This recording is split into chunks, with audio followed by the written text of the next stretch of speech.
Assalamualaikum warahmatullahi wabarakatuh. Bismillahirrahmanirrahim. Alhamdulillahirabbil alamin. Wassalatu wassalamu ala asyrafil anbiya wal mursalin sayyidina maulana Muhammad wa ala alihi wa sahbihi ajmain. Amma ba'du. Selamat bertemu kembali dengan saya Muhammad Ajib di channel Kampung Ilmu Al-Falah. Channelnya orang-orang yang tetap istiqomah mencari ilmu. Pada kesempatan ini saya akan melanjutkan pelajaran ilmu mantek yang ke-53 yang akan membahas al-qiyas atau silogisme. Sahabat Kampung Ilmu yang berbahagia, puncak dari seluruh pembahasan ilmu mantek atau logika klasik ialah qiyas atau yang kita kenal dengan silogisme. Sering orang membayangkan bahwa merumuskan sebuah qiyas atau silogisme itu adalah perkara mudah. Cukup Anda merangkai, menyusun pernyataan pertama atau premis minor atau muqaddimah sughra, lalu menyertakan pernyataan kedua atau premis mayor atau muqaddimah kubra. Setelah itu menarik sebuah konklusi atau natijah, simpulan. Dengan begitu, sebuah qiyas pun sudah jadi. Contoh, Fatimah seorang pemalu, namanya muqaddimah sughra. Setiap orang pemalu cerdas, ini muqaddimah kubra. Natijahnya atau konklusinya, jadi Fatimah adalah orang yang cerdas. Jadi seolah-olah gampang ya. Padahal kalau kita membaca kitab-kitab yang membahas ilmu mantek secara serius, sejujurnya untuk sampai ke sana itu dibutuhkan sedemikian banyak kaidah dan ketentuan-ketentuan yang kalau saja itu tidak dipatuhi, maka sebuah qiyas pun akan menjadi cacat. Ketika qiyas cacat, maka sudah pasti qiyas itu tidak akan mampu melahirkan argumentasi yang rasional dan memuaskan. Berpuluh-puluh video yang sudah kami tayangkan dan ratusan halaman yang tercatat dalam lembaran-lembaran sebelumnya, itu tidak lain dan tidak bukan kecuali sebagai pengantar untuk memasuki pembahasan tentang qiyas ini. Jadi misalnya, sebelumnya kita pernah bahas lafadz. Lafadz itu ada yang mufrad, ada yang murakkab. Kemudian mufrad ada isim, kalimat, adat, murakkab ada tam, nakis. Kemudian tam dibagi khobar, kalam khobar, ada insya. Kemudian lafal dibagi ada yang mutas, mustarok, mangkul, murtajal, hakikoh, majaz. Hubungan antara satu lafal dengan lainnya lafal itu ada tarabtuh, tabayun, kemudian tabayun dibagi lagi, ada takalub, tanakut dibagi lagi, ada takabul naqidain, takabul didain, takabul mutadoyibain, dan ada lafal itu ada makna, ada yang makna mabhum dan makna misdak. Mafhum itu ada juz'i, ada kulli. Kemudian kulli itu ada kulli zati, kulli arodi. Kemudian zati dan arodi ini dibagi ada nau, jenis, fasal, khos, arod, am. Ini yang dikenal dengan kuliah khomsah. Kemudian ada qadiyah hamliyah itu dibagi menjadi saksiyah, tabi'iyah, mumalah, ma'surah dibagi dua, kuliah juz'iyah. Kemudian syartiyah, qadiyah syartiyah ada muttasilah, munfasilah. Muttasilah ada luzumiyah, ittifaqiyah, munfasilah, inadiyah, ittifaqiyah. Dan seterusnya sampai ada pembahasan tentang ta'rif, taksim. Kemudian ada istidlal. Istidlal itu dibagi menjadi dua, ghairu mubasir dan mubasir. Yang ghairu mubasir sudah kita pelajari, tanaqud, al-aks, al-mustawi, aksen nakid. Ini udah. Nah, sekarang kita masuk pada bahasan qiyas. Untuk sampai pada bahasan qiyas, kita harus mempunyai perbekalan itu tadi, pelajaran-pelajaran yang sudah. Nah, bagi orang yang bergelut dengan dunia intelektual, rajin berdiskusi, berdebat, berdialog, dan aktivitas-aktivitas sejenisnya, rumusan tentang qiyas ini akan selalu dibutuhkan. Karena itu, pada bagian akhir video pelajaran ilmu mantik ini, kita akan mengulas pembahasan tentang qiyas itu secara lebih mendalam. Dengan harapan agar wawasan tentang hal itu dapat membantu kita menyehatkan kembali diskusi-diskusi keilmuan yang selama ini kerap diwarnai dengan kebencian dan kekacauan berpikir yang tidak karu-karuan, ngalor ngidur, tidak jelas suntrungnya. Baiklah, kita mulai dengan sebuah pertanyaan, apa itu qiyas? Silahkan simak dan perhatikan. Pengertian qiyas. Secara bahasa, qiyas itu merupakan bentuk masdar dari kata kerja atau fi'il qoyasa yuqoyisu muqoyasatan qiyasan. Nah ini qiyasan, yang artinya mengukur, membandingkan. Adapun secara istilah, dalam kitab-kitab ilmu mantek dijelaskan bahwa qiyas itu adalah wal qiyasu huwa qaulun mu'allafun min qadaya mata salimat lazima anha qaulun akhar. Qiyas itu adalah ucapan atau perkataan yang terdiri dari beberapa proposisi atau qadiyah yang apabila dapat diterima kebenarannya, apabila proposisi itu dapat diterima kebenarannya, maka dengan sendirinya pasti akan melahirkan perkataan yang lain. Nah, perkataan yang lain itu adalah sebagai kesimpulan. Nanti saya contohkan. Dari definisi tersebut terang bahwa bangunan sebuah qiyas itu harus terdiri dari beberapa proposisi atau qadiyah, minimal 2 proposisi. 2 proposisi atau qadiyah itu disebut sebagai muqaddimah atau premis. Premis pertama disebut istilahnya muqaddimah sughra atau premis minor, sedangkan premis kedua disebut dengan istilah muqaddimah kubra atau premis mayor. Sedangkan kesimpulan yang dihasilkan dari 2 proposisi itu disebut sebagai natijah. Ya, itulah qiyas. Contoh, premis minor atau muqaddimah sughra. Indonesia itu adalah negara yang minat baca penduduknya rendah. Kemudian pernyataan yang kedua atau premis mayor, muqaddimah kubra, setiap negara yang minat baca penduduknya rendah adalah negara terbelakang. Natijahnya atau konklusinya, Indonesia adalah negara terbelakang.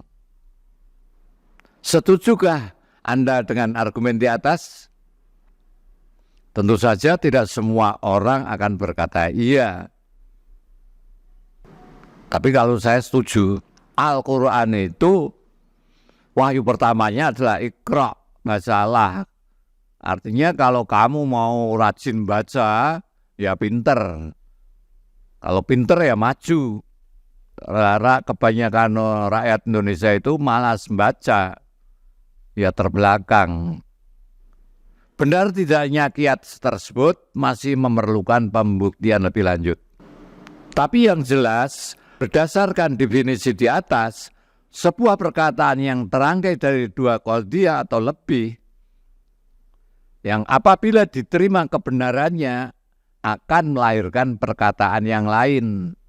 Perkataan lain itu adalah kesimpulan, yakni konklusi. Itulah yang disebut sebagai qiyas atau silogisme. Jadi Jadi kias itu sendiri sebenarnya tidak mengharuskan kebenaran premis yang dibangun. Artinya, untuk dikatakan sebagai sebuah kias, tidak ada keharusan bahwa premis-premis yang membangunnya itu harus benar. Nah, agar kesimpulannya itu benar, maka ya dibenarkan dulu premisnya atau mukaddimahnya itu. Selama sebuah premis itu diterima kebenarannya, terlepas apakah dia benar atau tidak, maka dia akan melahirkan perkataan lain atau kesimpulan yang kemudian kita sebut sebagai konklusi atau natijah atau kesimpulan ini. Nah, kumpulan 3 unsur itulah yang kita sebut sebagai kias. Nah, kias itu terdiri dari muqaddimah sura, muqaddimah kubra, kemudian natijah. Tapi, apakah itu berarti bahwa semua orang berhak membangun premis maunya? Tentu saja tidak. Yang saya maksud ialah apabila kedua pihak yang tengah berdiskusi itu misalnya menyepakati premis-premis tertentu, terlepas apakah dia sesuai fakta atau tidak, maka hasil dari kesepakatan mereka tentang premis-premis tersebut akan melahirkan sebuah konklusi atau kesimpulan yang juga harus mereka terima sebagai konsekuensi dari penerimaan mereka atas premis-premis yang mereka bangun sebelumnya. Contoh tentang kenabian Nabi Muhammad Shallallahu Alaihi Wasallam. Bagaimana kita membuktikan kenabian Nabi Muhammad melalui rangkaian sebuah kias? Misalnya, untuk sampai kepada kesimpulan bahwa Nabi Muhammad Shallallahu Alaihi Wasallam itu adalah seorang nabi, maka kita merangkai bangunan kias sebagai berikut. Muqaddimah sugra, atau premis minor. Muhammad mengaku sebagai nabi dan dia datang dengan membawa mukjizat. Kalau setuju ya sudah kita lanjutkan. Premis mayor atau muqaddimah kubra, setiap orang yang mengaku sebagai nabi datang dengan membawa mukjizat, dia adalah nabi. Setuju tidak dengan premis mayor atau muqaddimah kubra ini? Kalau setuju, berarti kita bisa menyimpulkan natijahnya Muhammad adalah seorang nabi. Ya seperti tadi di awal saya contohkan, Fatimah adalah seorang yang pemalu. Muqaddimah sura, muqaddimah kubronya cocok, setuju enggak? Oh ya, Fatimah pemalu. Setiap orang pemalu cerdas. Secocok enggak? Oh banyaknya ya seperti itu, orang pemalu itu justru cerdas. Nah kalau memang cocok dengan premis mayor atau muqaddimah kubro ini, maka mau nggak mau kesimpulannya adalah bahwa Fatimah adalah orang yang cerdas. Boleh jadi ketika saya berdiskusi, orang yang menjadi mitra diskusi saya tidak percaya dengan adanya mukjizat, juga ya tidak percaya dengan adanya nabi. Itu artinya yang bersangkutan tidak menerima premis-premis yang dibangun dalam rangkaian kias di atas. Nah, kalau tidak menerima, ya tidak bisa kita mengambil suatu kesimpulan. Dengan demikian, sekalipun rangkaian kias di atas sudah benar, baik dari sudut konten maupun kaidahnya, apabila premis-premis tersebut tidak diterima kebenarannya oleh lawan bicara kita, maka tetap saja kias itu menjadi tidak berguna. Dan yang bersangkutan tidak boleh kita paksa untuk mengamini kesimpulan yang dihasilkannya. Karena itu sebelum kita sampai pada kesimpulan apakah benar bahwa Nabi Muhammad Shallallahu Alaihi Wasallam itu adalah nabi, harusnya kita memperjelas terlebih dulu istilah-istilah yang berkaitan dengan tema-tema kenabian. Seperti apa itu mukjizat, percaya enggak, apa itu wahyu, apa itu nabi, dan istilah-istilah yang terkait di dalam diskusi itu. Kalau yang bersangkutan sudah setuju dengan istilah-istilah tersebut dan menerima premis-premis yang dibangun berdasarkan istilah-istilah itu, maka pada akhirnya dia harus menerima konklusi yang dihasilkan. Nah, itu sebagai konsekuensi dari penerimaannya atas premis-premis sebelumnya. Dan yang harus diingat, tata peristilahan yang menjadi bagian-bagian tertentu dalam sebuah kias itu hanya bisa dijelaskan dengan benar melalui rumusan takrif atau definisi yang kaidah-kaidahnya sudah kita bahas panjang lebar pada video sebelumnya. Silakan dicari sendiri. Dalam contoh di atas kita menyebut setidaknya 2 kata kunci yaitu nabi dan mukjizat. Sebelum kita mengamini atau setuju dengan kesimpulan, harus kita jelaskan dulu apa yang dimaksud dengan nabi dan apa yang dimaksud dengan mukjizat. Dan untuk mendefinisikan 2 istilah itu, kita memerlukan kaidah. Sebab tanpa adanya kaidah, orang akan berpikir sembarangan semaunya. Karena itu pembahasan ta'rif itu sendiri yang merupakan puncak dari bab tasawur sebenarnya adalah pengantar untuk memasuki pembahasan tentang qiyas. Jadi kita bisa masuk di dalam pembahasan qiyas, setidaknya kita harus sudah paham tentang apa itu ta'rif. Nah, ini masuk kelompok tasawur. Nah, jadi ta'rif itu berguna untuk memperjelas bagian-bagian qadhiyah atau muqaddimah, yang mana muqaddimah itu nanti akan kita buat merangkai sebuah qiyas. Dan qiyas itu sendiri berguna untuk membangun sebuah argumentasi yang benar. Yang dari argumen tersebut kita akan mengetahui hal-hal baru yang sebelumnya tidak kita ketahui.